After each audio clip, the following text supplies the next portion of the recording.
Hey guys, and welcome back to the Carrot Poker School Grade 2. This is Lecture 3, and today's topics are fold equity and bluffing. It makes sense to lump these topics in together because they are inextricably linked. Fold equity does determine how good bluffing is. Fold equity is, after all, the currency of success for your bluffs. We're going to talk a lot about world favorability. Again today, we're going to try to learn where fold equity is higher, where it's lower. We're going to actually expand our tier system that we introduced in the last class. Last time we noted the value tiers, that's tiers 1 through 4, or the made hand tiers, and today we're going to actually expand that to tiers 5 through 7, which count as our bluffing tiers. These are generally devoid of showdown value and are only ranked based on how suitable they are for the purpose of bluffing the spot that they're in, and not actually how often they would win by checking. So that's the main difference. Having done that, we're going to talk a little bit about some specific spots and learn how to tell a good bluff from a bad bluff on certain situations. What combinatorics and what blockers do we want for the task of bluffing in different worlds, in different situations for our range. Let's get started. The pot odds norm is a concept you may be sick to death of hearing about by now, but I want to remind you guys what it is just in case you've forgotten. It's very important.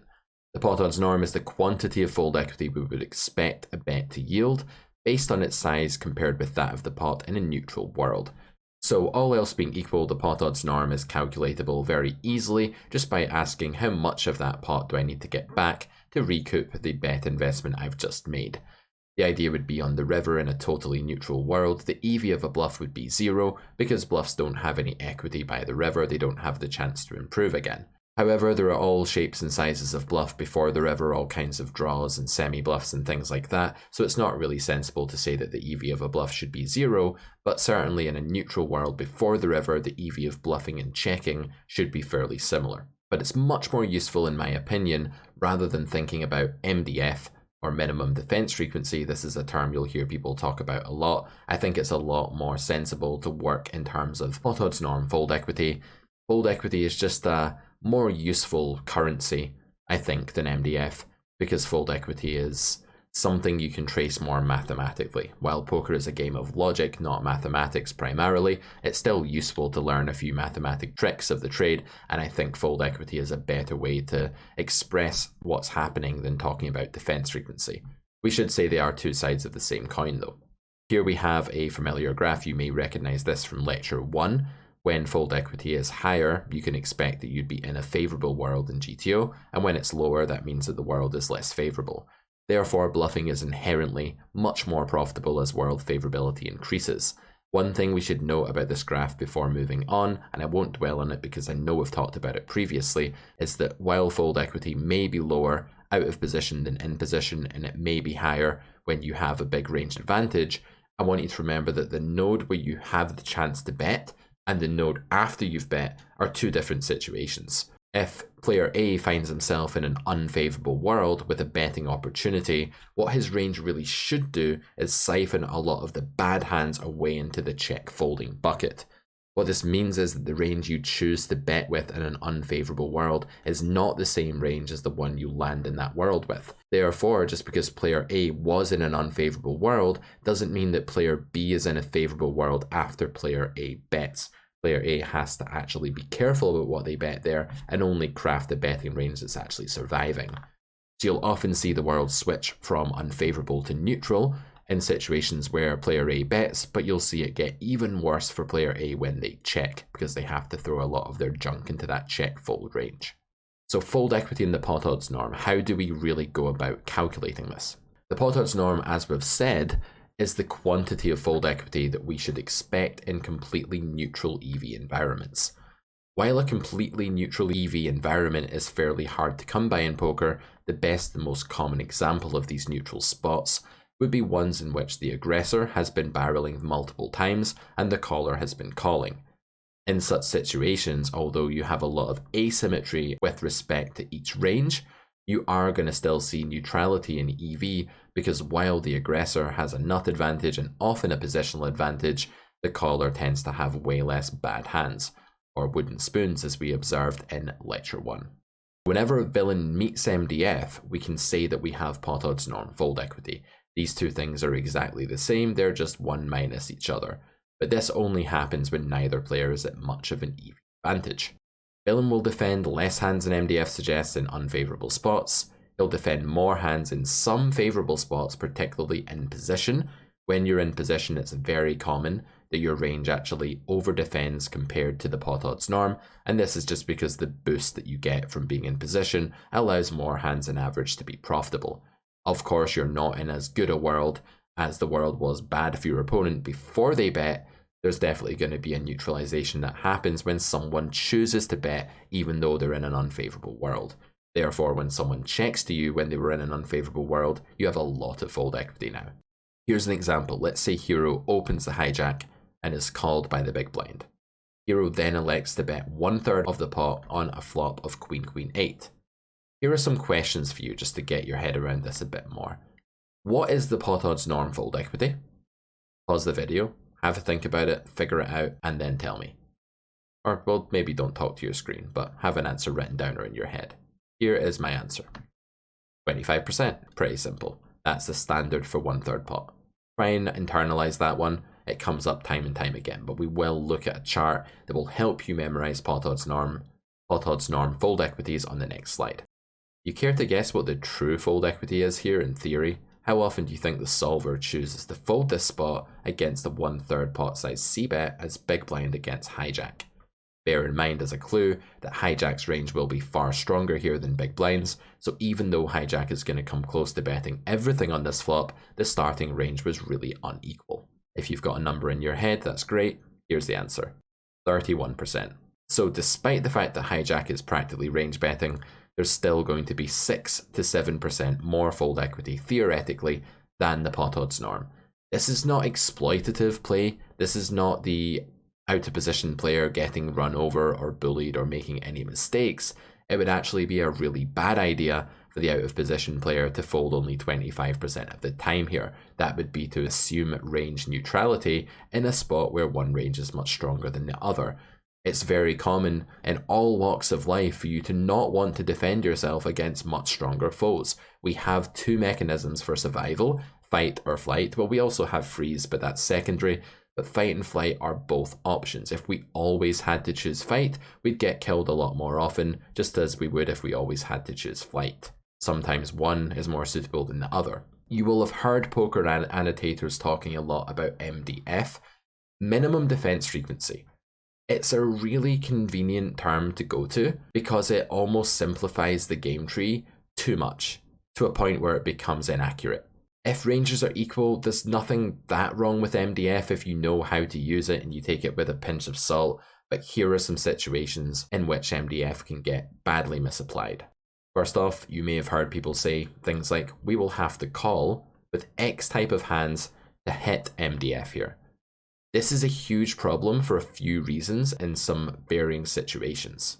Firstly, you could be in an unequal world where your range is taking the worst of it and it would not be correct to defend yourself in that world. For example, and completely hypothetically, imagine that you were always dealt 7 deuce pre-flop. That was the only thing that your range had in it. This is an awful experience for you. You should probably play a game with fairer rules because my range only contains pocket aces. Every time I open, you are supposed to fold. It doesn't matter. You fold every single time. There is no defense frequency for you to hit here because if you tried to hit MDF, you'd simply be losing more money than if you always folded. If you even added 10% defense to your range, you would just be losing EV 10% of the time and making a negative investment. So there's absolutely no reason to hit this unless your range is as strong as your opponent's. If we don't defend X, he'll auto profit. Here's another one. The scare term auto profit almost implies that it's wrong for someone to make money by bluffing in a certain spot. Remember that 0 EV is the same EV as folding. So if you're on the flop just c-betting some random jack 10 on a low board with no straight draw, you're gonna have about 25 to 30% equity against the big blind's range. For big blind to try to make your bet 0 EV, he'd have to make it as bad as if you were just to fold your hand without even checking and seeing the turn, without having the chance to bluff later, without ever seeing the river, without ever making a pair or winning with jack high. Since most of those things can happen at some frequency, your EV is very positive for betting in equilibrium. Trying to stop someone auto-profiting with a bluff is a very bad idea unless you're on the river against an opponent who's either balanced in a neutral world or just over-bluffing. If someone is over bluffing, you don't want them to auto profit with a bluff, because you can in fact make all of their bluffs losing by just defending enough of your range and more to actually exploit them. And you don't want to fall into the trap of just being like, okay, it's bad if he makes any money by bluffing. That is not true, and it feeds into the next pitfall, which is a more emotional or desire-based pitfall. You'll often hear people say things like, we will get run over here unless we call X hand. This sort of thought process is usually mostly emotional, and it's derived from a deep-set discomfort with being bullied, dominated, or possibly just being inadequate. This might not even come from poker, it may come from previous experiences in life, or just be one of the natural human conditions to not fall too low down in the rankings of your pack. Remember, we are kind of group animals like that. So it's very natural for us humans to fear being over-aggressed upon and having to fold too often. And I very often see some aggressively minded weaker players or amateurs get carried away with the notion that they have to defend themselves against aggression. If you're the big blind against under the gun on a board like ace, ace, 7 rainbow, you're supposed to fold dramatically more than the pot odds norm, probably double the pot odds norm in such a bad spot for your range, and then it's totally natural for you to just make all of your opponent's bluffs really winning. When your opponent's range is way stronger than yours, they just have a license to bluff profitably, and you have to accept that. It's really to cut off your nose to spite your face if you try to meet MDF or fold only pot odds norm fold equity. Remember, these are just the opposite of one another in such spots.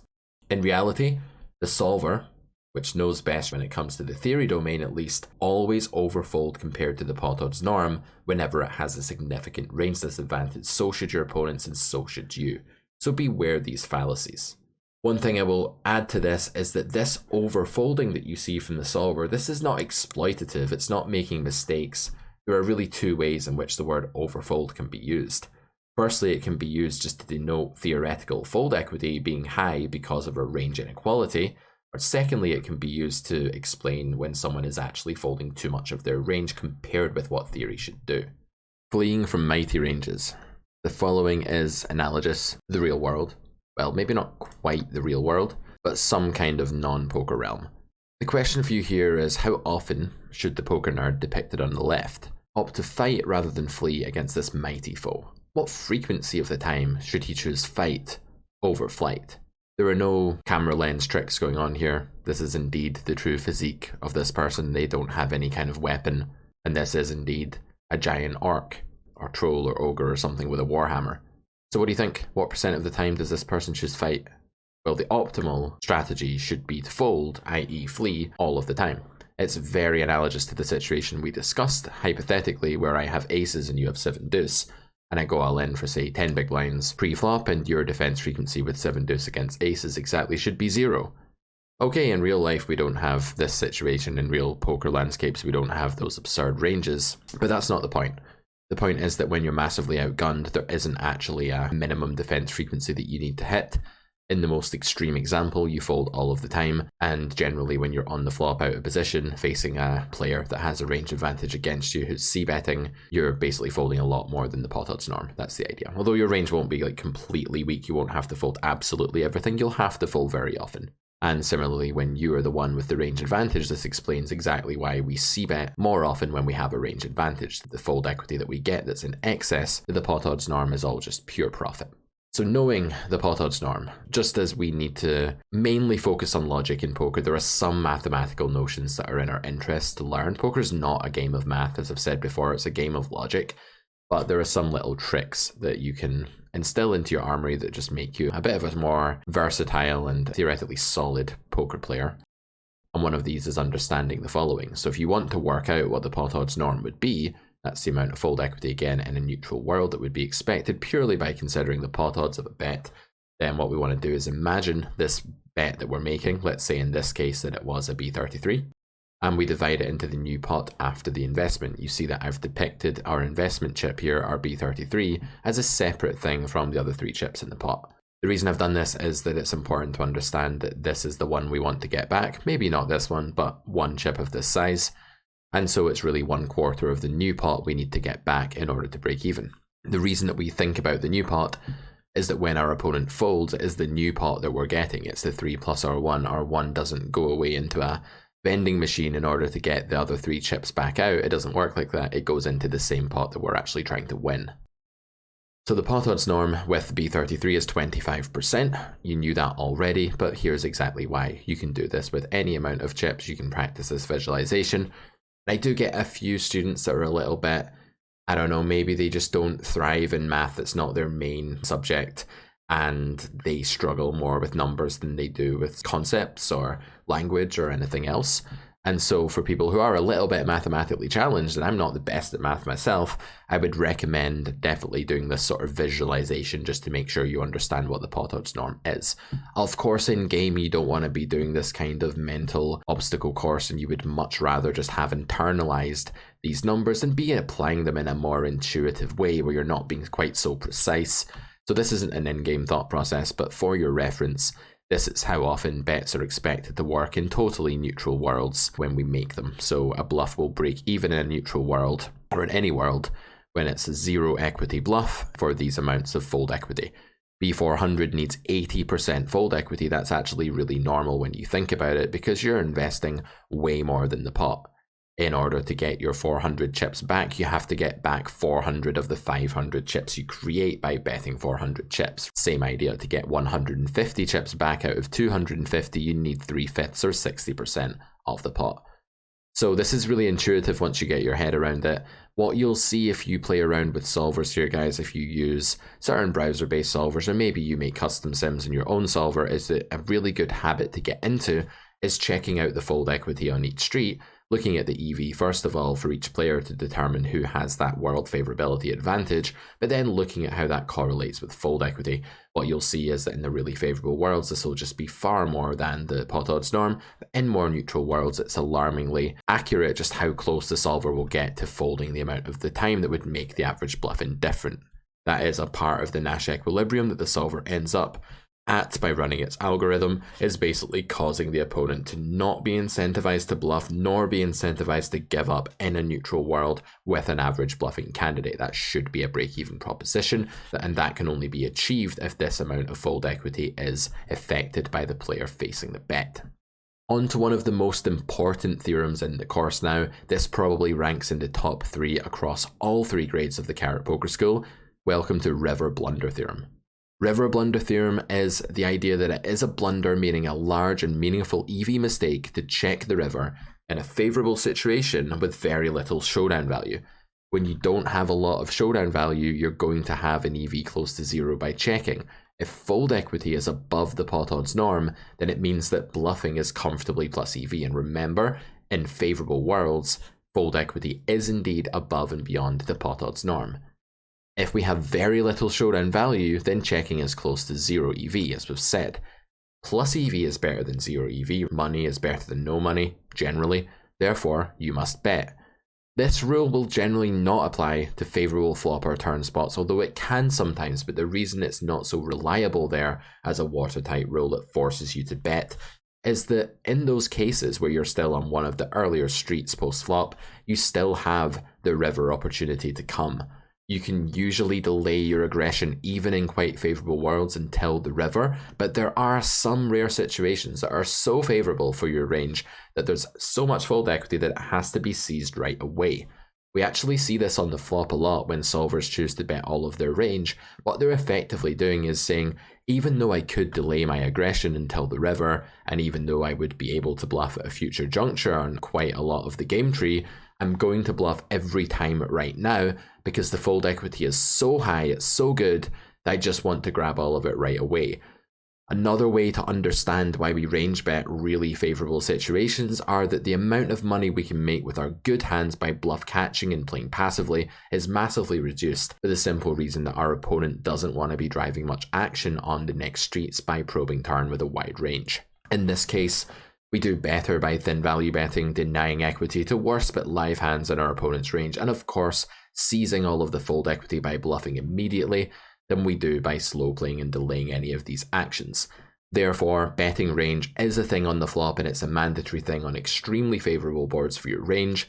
You do have to be in an incredibly favourable world though to actually say I'm not even able to wait until later to get my fold equity. But checking down the river with a range advantage and no showdown value in your hand is an absolute cardinal sin. I've had students say to me that upon doing grade 2 of the Carrot Poker School, this used to be a live class before it was available in the format that you're watching it in now, and a lot of students would say things like, I can't believe how many of my opponents are committing River Blunder Theorem, or I can't believe how much money I threw away by turning down positive EV bluffs in spots that are good for your range but bad for your hand. If you look at the solver's EV outlook, if you use the solver, you'll actually be able to see the EV denoted for each hand by bluffing compared to not bluffing. If you have a hand with no showdown value, the check value is going to be close to 0. Maybe it's got a tiny bit of showdown value, but betting is going to be better. Another pitfall that people fall into here is that I have showdown value, so I check pitfall. The reason that you might need to reject that seemingly natural thought process is that there are times when fold equity is so high that even if you could show down for 10% of the pot by checking, you might be getting 15 to 20% of the pot by betting in pot share EV because of the favorability of your world and the resulting flight choice that basically forces your opponent to choose with all of those bad hands in their range. In other words, when you're in a really favorable world, you are the ogre, your opponent is the poker nerd, and you get to just scare them out of the pot all the time. Needless to say, understanding when a world is favorable and when it's merely neutral or even unfavorable is a core skill to knowing when you're in a River Blunder Theorem node and when you're not. If in doubt, do bluff the river, because here's the upshot. While in theory, it's very common in favorable worlds to be committing huge atrocities by not bluffing, it's very rare to be making a massive mistake by bluffing in a world where bluffing is just optional or even slightly a bad idea. You will always have bluffs available to you even in unfavorable worlds, and your opponent will always be folding a reasonable amount of the time unless they're exploiting you for bluffing too much, or they expect you're over bluffing, or they're deviating from GTO. But a GTO opponent is always going to be able to fold a decent amount of the time, because remember, they expect that you won't just go and bet all of your range and all of your air in these unfavorable worlds for your range. So hopefully this is all tying things together now. Pot odds norm, favorability, River Blunder Theorem. I hope you're getting a cohesive web of ideas out of this lecture and the school in general. Let's move on to a thought experiment now. Let's imagine that Hero has opened the button with the following range. 1 combo of Jack 5 of hearts and 3 combos of pocket kings. Villain in the big blind, meanwhile, has called with 1 combo of Ace of clubs, 4 of spades, and nothing else. The flop has come down 6-3-3 rainbow, and Hero considers B33 as the only option in its toolkit. A few questions for you to solve here just to get good at understanding how range inequality really works and range asymmetry. First off, what is the pot odds norm for this spot? Secondly, how often will villain fold compared to this value? Thirdly, what do you think Hero should do with the Jack 5 of hearts? And finally, what percentage of Hero's range should bet on this node? Jot down some answers to these questions, and when you're ready, unpause the video because I'm about to go over the answers now. The pot odds norm here is of course 25%. We're risking 1 into a pot that's going to become 4 upon the 1 entering it, and therefore we need to get back 1 out of 4 chips to get back our money. If the world was neutral, this would be indeed the amount of fold equity that we would expect our opponent to give us. How often will villain fold compared to this? The second question is a function of how neutral the world is. I don't think for a second that this is anything near a neutral world. 3 times out of 4 we are crushing villain, 1 time out of 4 we're slightly behind, so I'd estimate our equity to be about 80% here. Given that we're in position, our EV is going to be even higher than that, and given that villain's hand is of a very unrealizable nature with no implied odds and not really any future fold equity to speak of for the most part, his EV is going to be way less than equity here. We saw in grade 1 that you get a very bad conversion from equity to EV in all spots that are awful for your hand and range. Therefore, Hero's EV is going to be very high here, and that means that villain will be folding all the time. I don't think villain can actually continue at any frequency here because raising is going to be massively minus EV. We're simply going to call 3/4 of the time and fold the rest of the time, or actually we're going to re-raise. Raising is such a blunder, it shouldn't be a node in this tree, he should never do it, but if he did, we'd probably just deny equity and 3-bet with kings, because they wouldn't be incentivized to invest much money after that if we slow played. One of the main ideas about this sort of spot is that your range is doing so incredibly well If you start slow playing here and actually checking behind on this flop, or merely calling a stray raise from your opponent here, he shouldn't raise, remember, but if he does, in both of those cases, you'd just be allowing villain to realize equity when they're not meant to be investing on the next street unless they actually make the best hand. So if we check back kings on this flop, what's really happening is we're just giving villain the chance to turn an ace without achieving anything in the process. It's fine to slow play hands in equilibrium in most real world spots because ranges are equal enough that villain is going to have a bluff frequency that's notably large on the next street. They're going to probe turn or they're going to stab river, and in those cases you're going to want to slow play some of your reasonable hands. The idea here is that you'd never slow play kings, nor would you wait with jack 5, because in either case you're entitled to all of the pot. Your range EV here is actually 100%, given that villain will be folding all the time, and what that means is that you always want to bet. You can't do better than 100% pot share EV by checking, because sometimes villain will turn an ace and it'll cost you the entire pot. So even when you have jack 5 here and you have nothing, there's such a concept as pot protection or protection of fold equity, because fold equity is so high. This is a synthetic environment, and it's one in which fold equity is way higher than it will ever be in reality, and protection is therefore far more important than it ever will be in the real world. Hero should therefore bluff with jack 5 of hearts and bet 100% of their range. Let's move on to discuss some specific situations in the second half of today's class. Favorable river spot number 1 is a double delayed c-bet. Double delayed c-betting means that you've checked behind not once but twice, and generally unless the textures run out really badly for your range and really well for your opponent's range, that's going to leave you with a residual range advantage. As we're meant to move towards the knives in our range, to use the speak of lecture 1, and the middle of our range to use more general poker parlance, we're going to want to have a maintained range advantage through our strategy as we get to this double delayed river node. Remember that turn probers, the people who stab out a position on the turn that's big blind's role, are going to be careful when it comes to what hands that they bluff. This will leave a lot of the trashiest hands in big blind's range for landing on the river, and then even some of those trash hands again are going to have to check a third time. Big blind doesn't have the luxury of betting all of the air in his or her range by the river, because the problem is by that point, many of those hands are actually going to be minus EV bluffs based on not having an abundance of fold equity and having negative removal effects. Hero opens the cutoff and then checks back the flop in this example on king 10-5 two-tone. The turn is the jack of hearts and it goes check check once more. We move on to the river, which is the 5 of hearts. If you merely focus on Hero's action here and say, I've checked twice, I must have a really weak range, I can't bluff now, I don't rep anything, you're completely missing the point that poker is a game played between two ranges, and it's not just your range that matters. While your range is capped and slightly weaker than it would have been on other action sequences, your range is still maintaining most of its equity by shifting towards showdown value and not air. If your range is shifting towards air here, you're building your strategy way too air heavy and not protecting your checking range sufficiently. This is a very common leak in most micro and low stakes populations in live games across the world. The river is the 5 of hearts and villain checks one more time. What do you think Hero should do with the following hands? Pause the video and have a think about these: Queen 8 of diamonds, Ace 3 of diamonds, Ace 9 offsuit, and pocket 4s. In other words, do we have to bluff these combos? If so, why? If not, why not? And where does a hand maybe have so much showdown value that it wouldn't consider bluffing?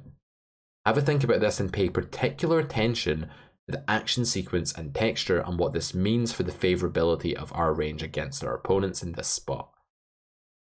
Assuming that you've had a bash at this, I'll let you unpause the video and I'll now go over my answers. The first thing that we can see here when we look at the range overall is that we are checking actually not very many hands at all, and the ones we are checking are very high up in terms of showdown value. The reason that everything that's like sub even pocket 4s here, even Ace 9 is doing quite a lot of betting, the reason for that is that we're just in a very favorable world and we're on a texture that's actually significantly demoted the strength of Ace High. That's right, Ace High is just very near the bottom of our range on a texture that's quite hard to miss.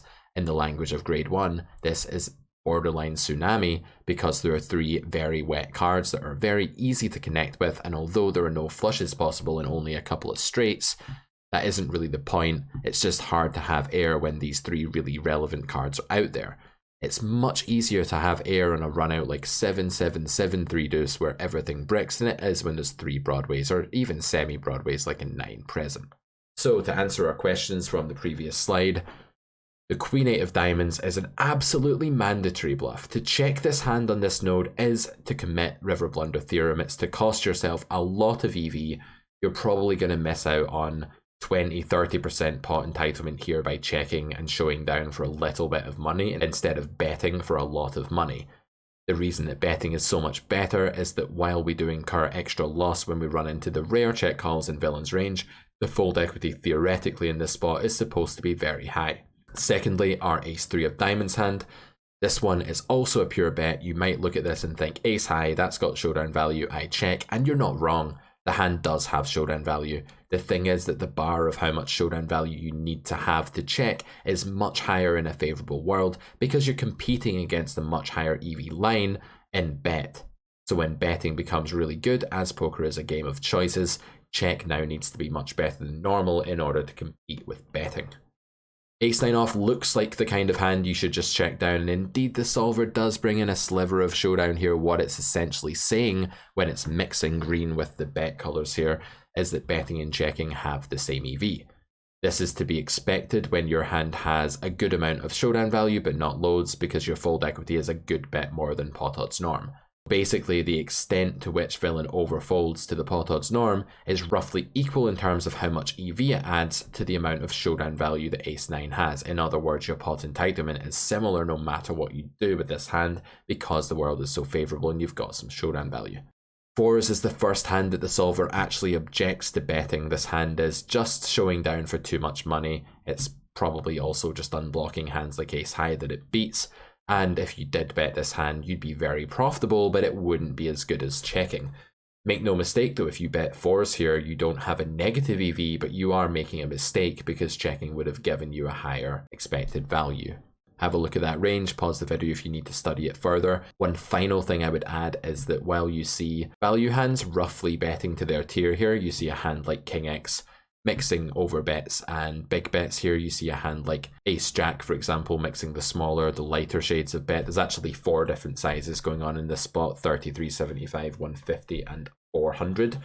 But don't worry too much about that. What I really want to just point out is that bluffs are just choosing sizes based on rolling, basically. So if you have a hand like Ace 8 here and you're trying to decide which sizing to use, it would be correct for you just to roll the dice on that. We will discuss in Lecture 3 a more accurate system for choosing a size with your bluff, but it's not a big deal. And as long as you understand that where you have a value sizing, you should also have bluffs in that bucket, it's not really a big deal, and no one's going to have the clairvoyance to exploit you for not balancing your bluff sizing exactly right here, unless they know your game inside out and know the way you think. Don't play with that person. Favourable river spot 2 is having condensed and being checked to. We condense heavily, remember, when we make a calling action on a previous street. When the aggressor then checks behind, we gain a large range advantage. We saw this earlier in the school. Remember that calling actions condense in a major way, and when we call a bet and then face a check, that's where we should expect the situation to become highly favourable, unless the run out kind of bails out the preflop raiser again and hits their range. Then spots like this where we call a small blind open from the big blind, we call a small bet on a flop like Ace Queen 6. The turn is the 9 of clubs and it goes check check, and it rivers a deuce of diamonds and villain checks again. In this situation, we have the classic calling of a flop c-bet, heavily condensing and strengthening our range, boosting our equity considerably. Then we have a turn that's not great for us, but it's not a disaster either. It's a kind of maybe slightly unfavourable turn, but third pair can really only be so relevant for the small blind. Even if they do have more 9x now, it's only third pair. This goes check check. When we see this check from small blind, we're already in a very favourable world, not because we loved the texture when the flop first came down, but because we've strengthened towards having connected with this texture by calling flop.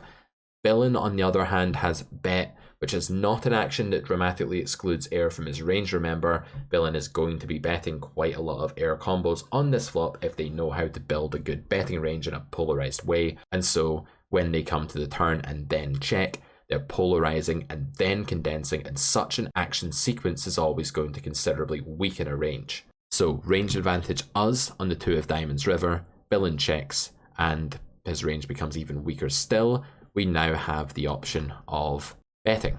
What do you think we should do with 7-4 of hearts, king 10 of clubs, king deuce of spades, and pocket threes? Again, pause the video. I'd really like you guys to solve these on your own if you can, and then we'll see how you did on the next slide. Alright, let's go over the answers. I'll assume you've written some stuff down. Also try and write down some reasons too, or at least like think them consciously. You should be able to hear yourself thinking the reasons for these things in your head. Much more accurate than just vaguely glossing over it and saying, I guess we bet, I guess we check. I think poker players get quite lazy in this respect, so let's flesh out the reasoning here. We can see that the overall strategy in this spot is not going to be showing down too many bad hands at all. You can see that anything like 10-8 that floated the flop and then waited until the river to bet is going to be betting here all the time. So are all the low 8x and 7 high combos. These of course only exist in heart variety because the other ones would have simply folded on the flop. That's the very thing that strengthened our range, is getting rid of hands like the 7-5 of clubs long before now. So the 7-4 of hearts is going to be a pure bet. It doesn't matter that this hand has quote unquote negative blockers. Even if this hand did have very negative blockers, it would still be mandatory to bluff. The reason for this is that world favorability always will be more important than removal effects. I made an exploitative school recently, which I teach live to people in my Discord community. And in those classes, we actually noted that some of the biggest fold equity swings when bluffing, from having the worst possible blockers to the best possible blockers, was only about 3 or 4% equity or fold equity respectively. Therefore, it's really obvious that this just shouldn't matter when worlds are really favourable, and the solver understands that the source of its fold equity is primarily not going to lie within its blocker effect. And the blocker effect of a hand like this is only going to start to become relevant when worlds get much closer. In a neutral world, you could maybe object to these blockers, but the thing is, the way you've reached this spot doesn't even render these blockers bad. When flop goes bet call, yeah, sure, villain is building bet with a lot of flush draws, but not all of them, but then those draws are very often going to continue betting on the turn. When villain checks the turn, they're not even really telling us that they have a range with that many flush draws in it anymore, although there will be some, but especially these low cards. If villain has a hand like 4-5, 4-3, 7-5 of hearts, 8-7 of hearts, they're very often going to bet the turn with a low showdown value high EV draw. Secondly, the king 10 of clubs. Although this hand just looks really far up, you're beating all of your opponent's air combos here for the most part, apart from maybe king jack, if that can be considered air. You still don't want to be checking this hand all the time. Basically, the solver says that the EV of betting and checking are the same here for this hand, meaning that this is the exact threshold in your range at which betting becomes not better than checking, but not worse than checking. So this is basically the highest showdown value hand that you're allowed to bluff, and the lowest showdown value hand that you're allowed to check down, depending on whether you're looking at your range top to bottom or bottom to top. So king 10 is going to be that threshold. Yes, it has showdown value. Going to showdown here gives you quite a bit of the pot, but so does betting, because your fold equity is meant to be through the roof. When somebody aggresses and then slows down multiple times, they're never meant to be even close to meeting MDF, because it wouldn't make sense to do that. Villain would want to put most of their value hands into their betting range. Because they have an equity disadvantage on the turn from being called on the flop, they will then want to shed most of their air hands by checking and folding. This means that the check-fold range is quite rightly going to be way more frequent than the pot odds norm would suggest. And there's nothing exploitative about this, it's simply running away from a foe that's much more powerful than you. Big blind's range in this spot is just much stronger than small blind's, and so small blind needs to make it profitable, not break even, for big blind to bet zero showdown value hands, and therefore those have to bet as per River Blunder theorem. King 10 is just high enough that it doesn't have to bet, but it's also not a mistake. King Deuce is a very surprising hand. It's basically the same ilk of hand as King 10.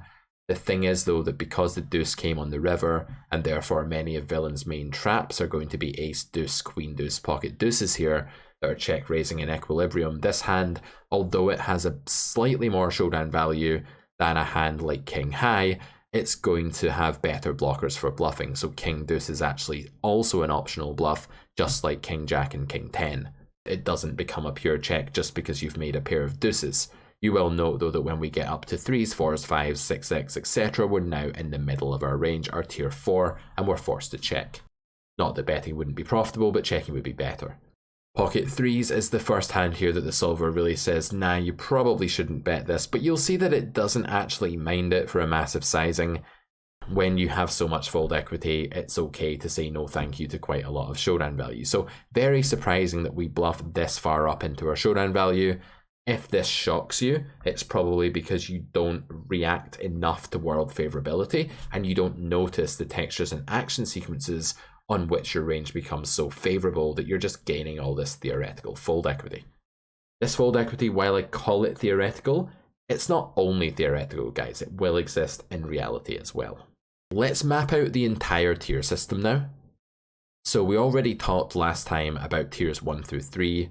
We said that tier 1 had huge EV and was doing a lot of big value betting because of it. It was driving our strategy more towards picking a giant bet in our toolkit. It also has lots of showdown value. It's a bit weird to think about a nutted hand as having showdown value, but technically it's drowning in showdown value, right? Tier 2 has very high EV and loads of showdown value as well. Tier 3 is also a very high showdown value hand, but its EV is going to be a bit lower than tier 2 and tier 1. Since these hands are all value bet candidates, what size they want to go depends on their strength, and what size they want to coerce your range into using depends on their abundance and representation within your range. Tier 4 hands are going to be decent EV hands. They're going to get quite a lot of the pot, but not enough to start value betting. We saw this already.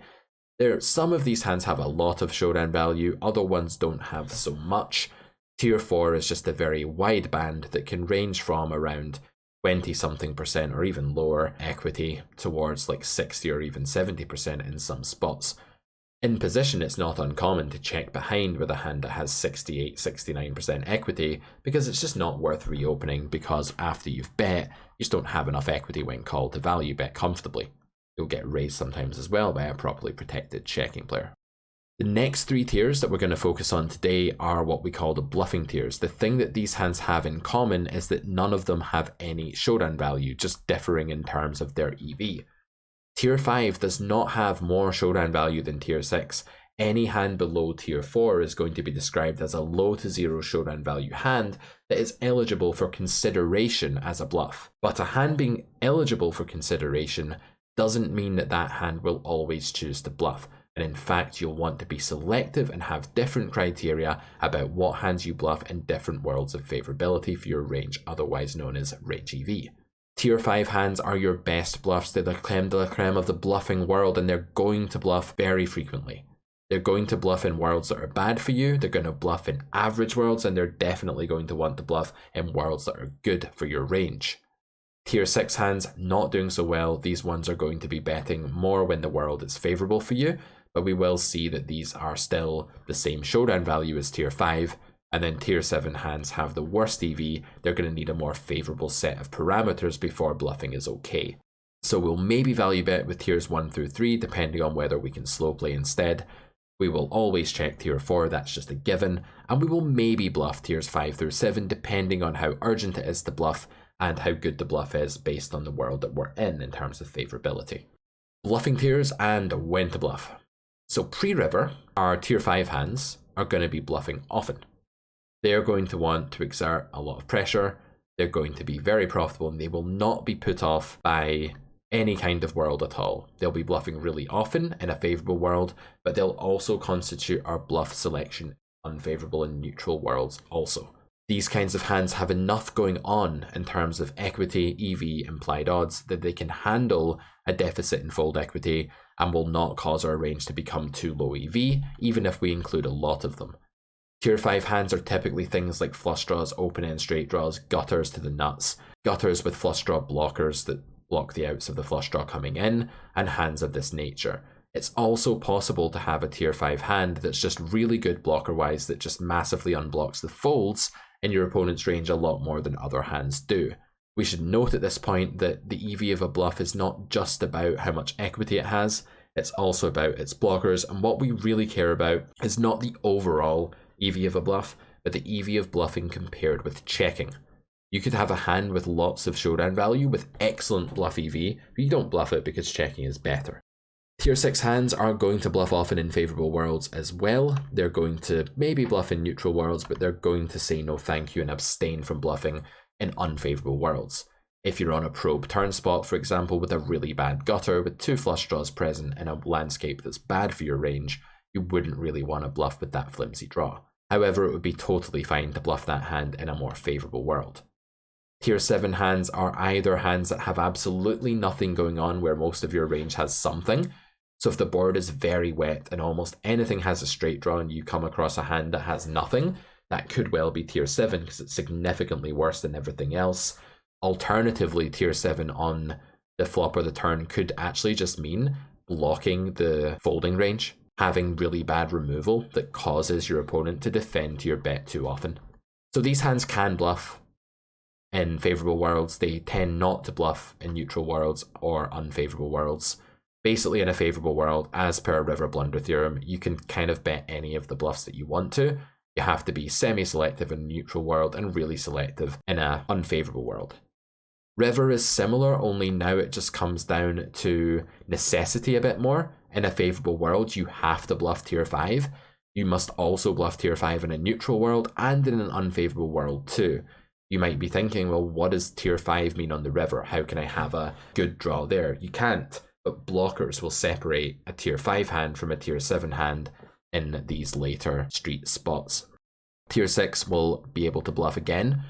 In a favourable world, will be able to bluff but will be break even in a neutral world. This is a key part of the slide, that an average bluff, which is tier 6, right, it's in between tier 5 and tier 7, is able to bluff but doesn't have to bluff in neutral worlds. You'll want to bluff a lot usually because you're value betting a lot, and the more you bluff, the better it is for the EV of your value hand. So you always want to bluff as much as you can get away with without over bluffing. You don't want to under bluff, right? Because it costs your value hands theoretical EV in the future by you not getting paid off as much. But basically the tier 6 hand in a neutral world is the sort of control point of this entire diagram and is basically where you should be indifferent. When people talk about meeting MDF, the thing that applies the best to is having your opponent holding a tier 6 hand in a neutral world.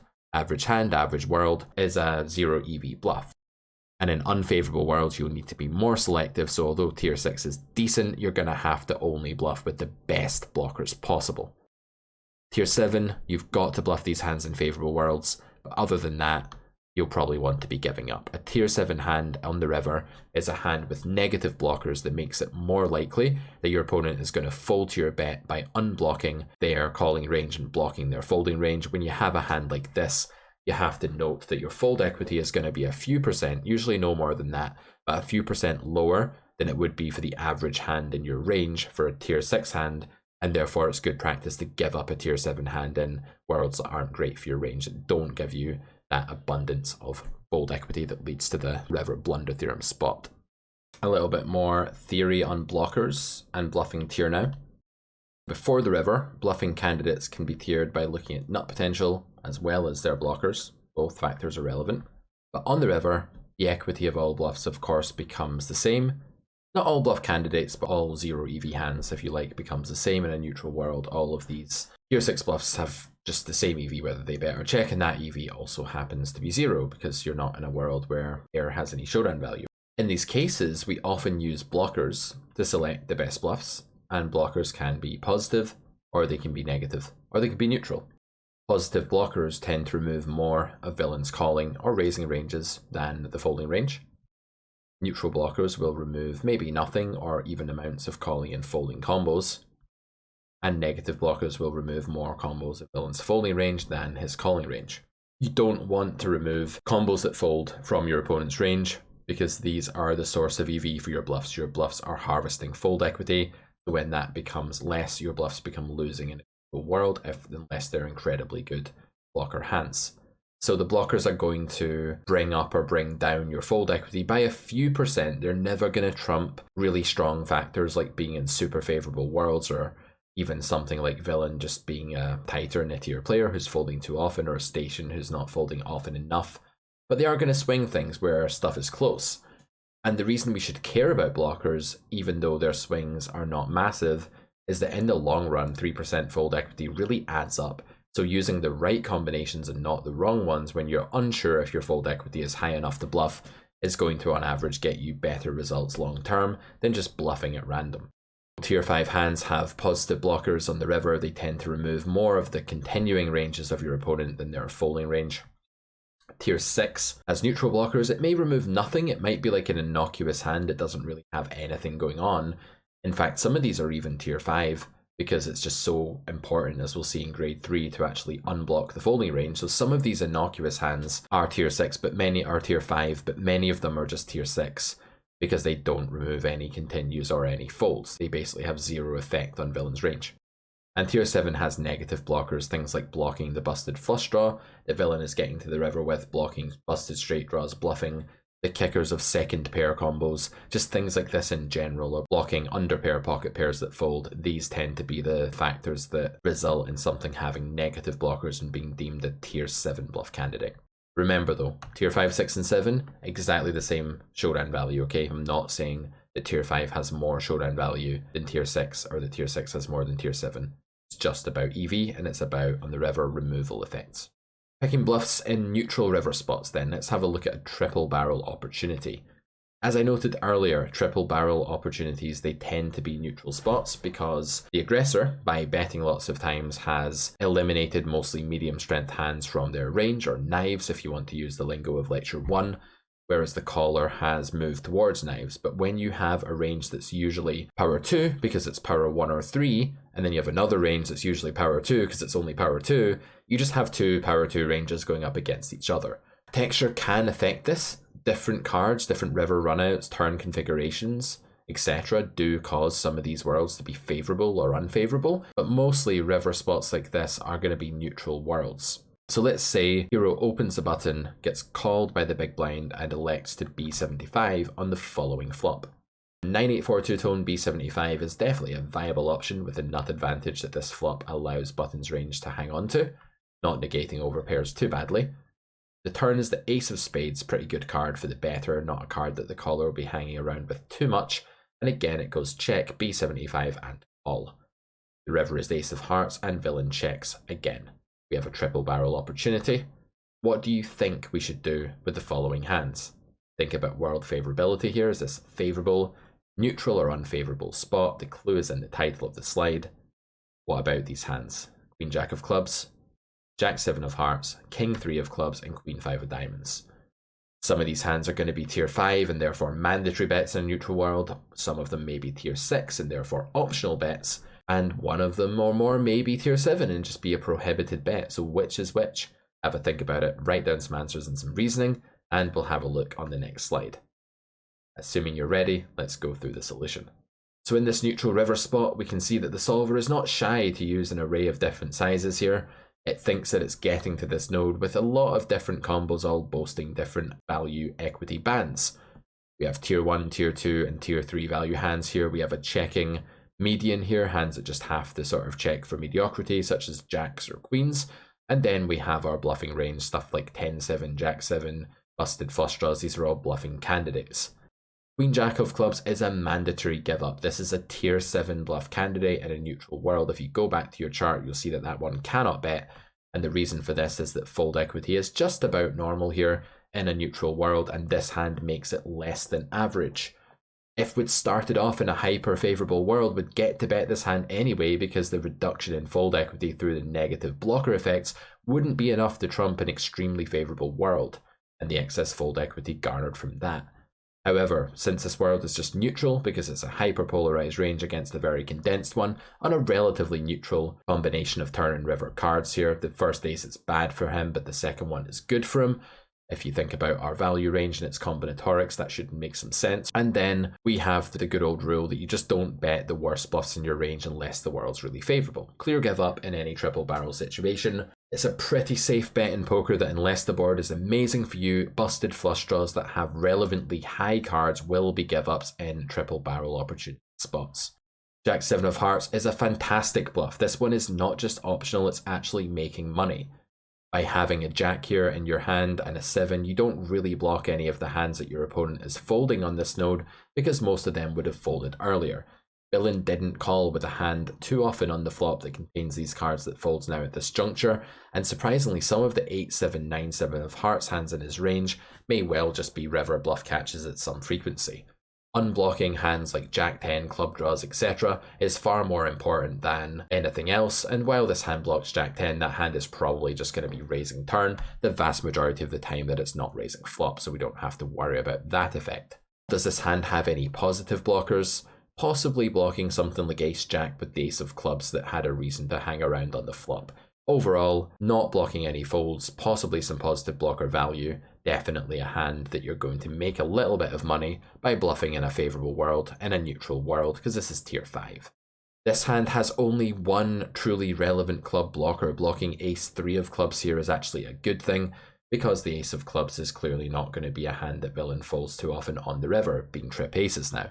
Having the King of Clubs is a bad thing, but at least this time we don't have two of these Broadway club draws, and we can see that the solver actually doesn't mind bluffing this hand, thinking that it's break even. This is a tier 6 bluff because only one of the whole cards is a negative blocker. It's twice as bad, effectively, to have the Queen Jack of Clubs than it is to have the King 3. And finally, Queen 5 of Diamonds is a very similar sort of hand to the Jack 7. I suspect this hand might actually be better, just based on the fact that I don't see as many 9-5 or 8-5 combos as I see 7-5, 7-8 or Jack 8. I think there's a bit more second pair maybe folding with the Jack kicker than there is with the 5 kicker here, and the same for the 7 compared to the 5.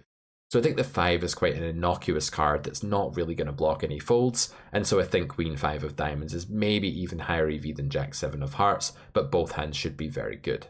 Let's move on. Bluffing in unfavourable river spots now. This is the kind of situation we refer to as bet, check, bet. But in fact, when I think about unfavourable spots for my range, this is one of the first ones that comes to mind, is a spot where I've bet the flop, the turn has gone check, check, and then I have the chance to bet the river on a board that doesn't really help my range from the turn onwards. These worlds are usually bad for you, and you have to be very selective, especially if the run out even favours your opponent, because they've strengthened on the flop in a way that is to do with the board, whereas you've bet a lot of your air. So in this situation, hero opens a small blind and picks up a call from the big blind. The flop is Queen 9-3 two-tone, and it goes B33 and call. The turn then goes check check on the 4 of diamonds, and the river brings the 9 of clubs. What should hero do here with the following hands? 8-6 of hearts, Jack 8 of clubs, King 6 of hearts, and 7-5 of diamonds. Before you pause and have a go at this, I will just say one thing, and that's that the 9 of clubs is a particularly awful river card. When the big blind calls the flop, of course their range strengthens towards things that had a reason to hang around. It strengthens towards the sort of power 2 knife type part of their range, as we outlined in the first lecture of this course, and so second pair is pretty much going to be the epitome of that. It's a hand that doesn't raise very often and never folds, therefore it's going to be there at quite a high abundance. Our range, on the other hand, yeah, we could have some 9x, but it's just not that likely that we c-bet it. We're going to check it a lot, and so this is a very good card for our opponent's range in what was already an excellent situation for our opponent. So 8-6, Jack 8, King 6 and 7-5, pause the video, have a think about it, and then we will go over the answers to this final exercise of the day. Assuming you're ready, let's go through the solution. The first thing we note in this situation is that we are actually suffering massively at the top of ranges. There are no purple shades of bet going on in the sim here, because as we saw last time, we don't really have enough of a 9x monopoly in our range to drive that sizing. Actually, it's going to be our foe here that has all of the 9x, and we're going to be making small bets here mostly, and medium-sized bets, based on the idea that they'll be raising a lot anyway. When we have a 9, therefore, we will get raised at a reasonable frequency, at least by a GTO opponent, because they will understand that the 9 has uncapped their range, and do some value raising with trips and some bluff raising to balance. 8-6 of hearts is going to be a hand we can bet. This is not actually optional, it's just mostly betting. The reason that this hand is okay to bet is basically that it's a tier 5 bluff, and we're in a world that's really bad for us. The reason this is such a good bluff, and yet it's only still really breaking even in such a bad world, is that we block 9-6, 9-8, we block some trips combos, and we unblock the folding range for the most part. The only hands that really contain the 8 of hearts and 6 of hearts that villain calls flop with are going to be things like Queen 6, Queen 8, 9-8, 6, We block all of those. Villain isn't calling the flop too often with the king 8 of hearts or something like that. There will be some 10-8 jack 8 that we block here that's bad, but I think the 6 of hearts in particular is an incredibly good blocker to have because it really just leaves villain's folding range alone. It doesn't really infringe upon that at all, allowing villain to fold all of those combos that contain the more relevant busted draws that call flop. Villain could get here with 2 spades or jack 10 or king jack, but he's unlikely to get here with the 6 of hearts in his hand, unless of course he has a 9 or a queen. That's why it's such a positive blocker. The jack 8 is much worse. This is a hand that's not really bluffing at all. The reason for this is that villain's range is filled with a medley of different gutters and open-end straight draws that will sometimes choose to call flop instead of raise, occasionally choose to check back turn and wait until river to bluff there instead of betting immediately, and of course will then fold to a river bet.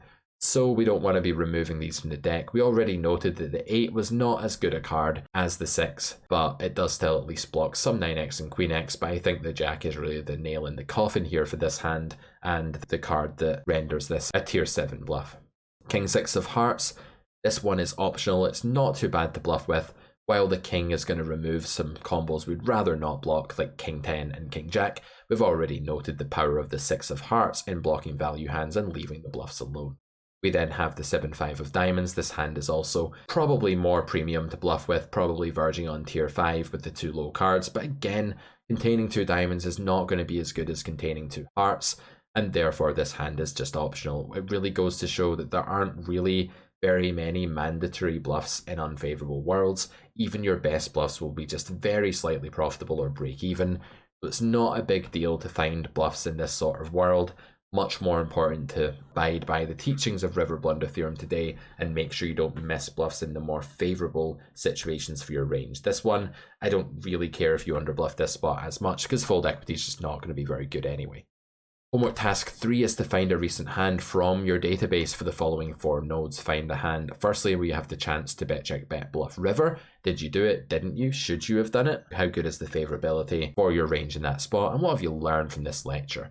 Question 2, you have the chance to triple barrel bluff the river. Did you do it? Why didn't you? If you didn't, why did you? If you did, have a think about the theory today and how it fits in. What's the world favorability? Same thing for question 3, only this time it's float bet the river. Float betting the river just means that you call the turn bet and then the out of position player checked you.